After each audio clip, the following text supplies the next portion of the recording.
And we're back with another episode of Before You Buy. That show where we give you some straight up gameplay and our first impressions of the latest games releasing. Today we're talking about this. This is FBC Fire Break.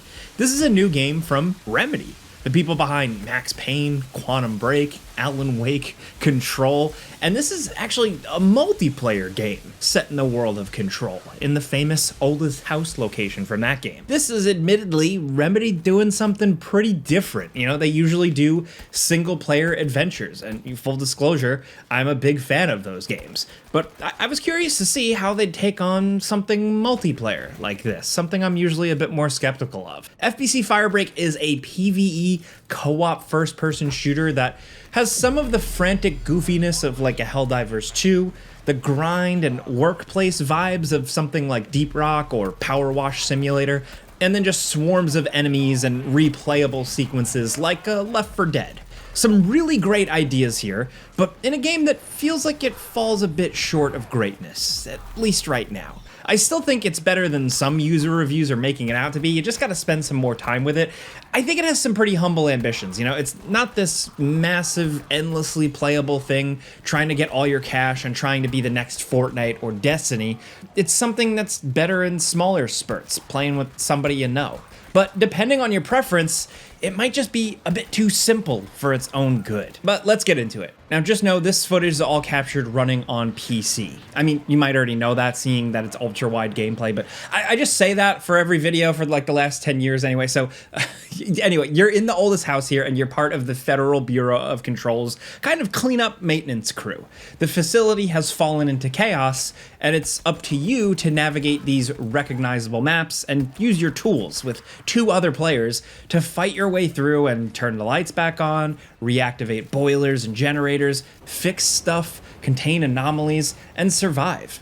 First-person shooting here is pretty competent, with weapons having some decent enough control and impact. You know, there's like a big rotary machine gun, a sawn-off shotgun, a kind of MP40, a revolver, and a few of the early weapons. But you choose one of 3 different kinds of kit specializations, and these affect how you both fix those things I mentioned and help your teammates while you play. An electroshock type weapon to help quickly power up devices or stun enemies. Then there's a fixer guy with a wrench that doubles as a melee weapon, with a really good ultimate, by the way. He can fix or repair devices a lot faster. And a water cannon gun type thing that can put out fires or douse enemies and objects, setting them up for a big stun from your electroshock friend. All of these have their own unique little synergies and ways to fend off enemies or work together, and it's kind of fun messing around with them and messing around with the elements. There's little things in the game to trigger certain fires or electrocution, and when you line up a lot of enemies or you use all your tools properly, it can be pretty satisfying, and you can feel really smart. And the game just promotes chaos and confusion with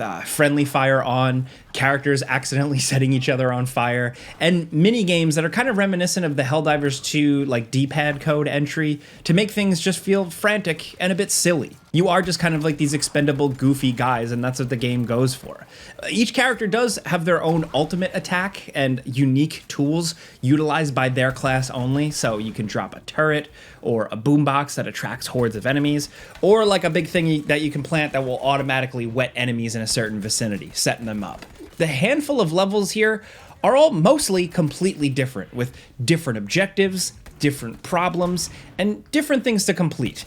In a kind of Left 4 Dead style game progression, you play through the first section of a level and complete it and win, and then you unlock the next tier upon replaying. Up to the 3rd and final tier unlocked, which culminates in just a big chaotic scene with a different objective or a boss battle, which does mean that there is some repetition. And with some of the tasks being like destroy a million sticky note objects in the environment, it feels like it can grow old. Where it can be shaken up, though, is ramping up the difficulty and adding corrupted items, which give you more bonuses but really shake up the levels. A control-style corrupted item will now be floating around in a level if you choose, you know, like a haunted stapler or a spooky stoplight, and all of these objects bring about a new modifier to the level. Maybe enemies have shields now until you kill this thing, or gravity is messed up, or time will act differently with enemies freezing every few seconds. They're pretty creative and cool to discover and figure out for yourself with a friend. And, you know, maybe to its detriment, extent, I don't know. The game does not have a lot of tutorialization. It kind of just throws you into it, and there is a lot of stuff to figure out. Some stuff, it's great to discover on your own. Some stuff just feels like it's not spelled out at all, and the game would benefit with a little bit more explanation. It's kind of a mixed bag there. Still, with the looks of some of the enemies, the vibe, some of the visual effects, the anomalies, the game does have a lot of that weird creativity to it. But now let's get to the problems. The game is a bit at odds with itself to me in a couple of ways. You know, there is progression. You're upgrading your weapons, you're unlocking more abilities and getting perks and equipping perks, but these take time to unlock. There is more to each level, like I mentioned, the different tiers that get cooler and cooler, but those take time to unlock. That's all well and good, you know, I don't mind a little grind, but I think the problem lies with the fact that with everything taking time, it's also a game with a few simple kind of repetitive objectives and a few simple kind of repetitive enemy types. So the way I look at it, I had fun playing for a few hours, but by the time I progressed to the better stuff, I felt like I had kind of seen quite a bit of everything and felt tired of some of the same objectives. Now, I mean, getting better weapons does make a difference. You can feel like it's easier to mow down enemies, and that's empowering. Getting better grenades, getting better perks, all of it feels substantial and worthwhile, but I just had kind of felt burned out on the modes pretty quickly because ultimately, even with difficulty and complications added in, it's a pretty simple affair moment to moment boots on the ground. And speaking of progression, another small complaint, your special ultimate attack is actually locked behind the third tier progression of unlocks, which is frustrating because they're cool attacks and they're useful, but by the time you get to them, you feel like you've seen quite a bit of the game already. So while it's a game built to be replayable like a Left 4 Dead, for some reason, I just couldn't get quite as hooked on it. Ultimately, I think that while the objectives are creative and cool on paper and have a bit of that Remedy feeling, the actual fun factor to them is gonna vary, and that, of course, is gonna reflect that desire to replay. Where it does work well is a game with friends. With randoms, it was hit or miss with me, mostly because there is no in-game voice chat or text chat functionality. Yeah, kind of disappointing for some people. And playing solo, I just really didn't enjoy. But playing with people I knew, that was pretty good because the game does have so much of a chaotic vibe that there are plenty of funny moments to be had. You know, to heal, you actually have to hide in the kind of like workplace accident showers. So you and your friends hitting the showers together is kind of just funny to say, like, hey, meet me in the showers. You know, sometimes you'll just get completely surrounded by hordes of hiss enemies, or you'll set your buddy on fire and desperately try and put him out.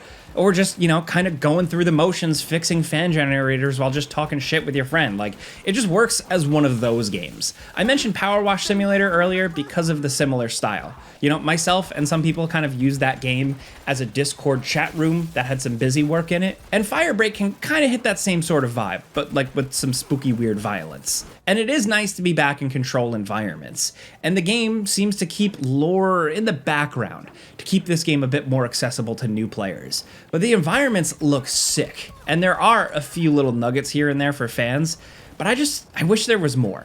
It feels like it plays it a bit too safe. I get why they did it, but again, as a fan, I wanted even more stuff. I wanted more crazy stuff. I wanted more control stuff. Remedy fans are pretty hardcore. Players might dig. They might find more than me deeper in, but hey, at the very least, maybe some people will jump into this game that have no idea what control is and see all these weird environments and creatures and, you know, consider playing that game. Again, I get why they did it.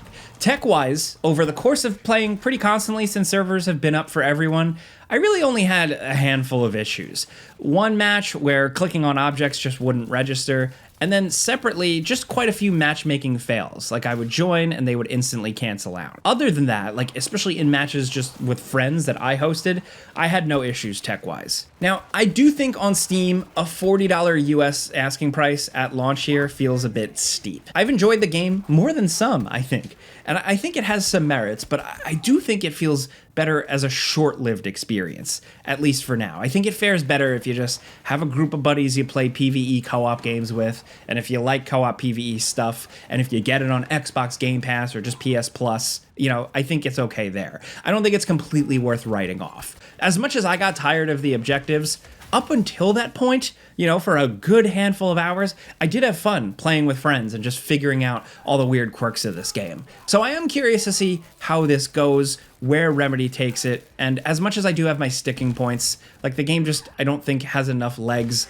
I commend them for making a pretty simple multiplayer game that isn't filled to the brim with live service crap. It might have some progression grind and some things to work out, but like I said at the start, it's a pretty humble offering. Like I said, better in short spurts, and ultimately, if you have one of those subscriptions, give it a try there. But hey, that's a before you buy. You know how this goes by now. I give you some pros, some cons, and some personal opinion, and now I want to hear yours down in the comments. Definitely let me know. I'm a little mixed on it, and the game does seem to be pretty divisive. I definitely had my issues, but like I said, I want to see where this goes. I'm curious to see if Remedy can kind of evolve this game a little bit, because I think the foundation is there. But let me know if you feel the same or differently, anything at all. Let's talk about Firebreak down in the comments. If you like this video, and maybe it helped you out, helped inform you, clicking the like button's all you gotta do. It really helps us out. And if you're new, consider subscribing, maybe hitting that notification bell, because we put out videos every single day. But, as always, thanks for watching, and we'll see you guys next time.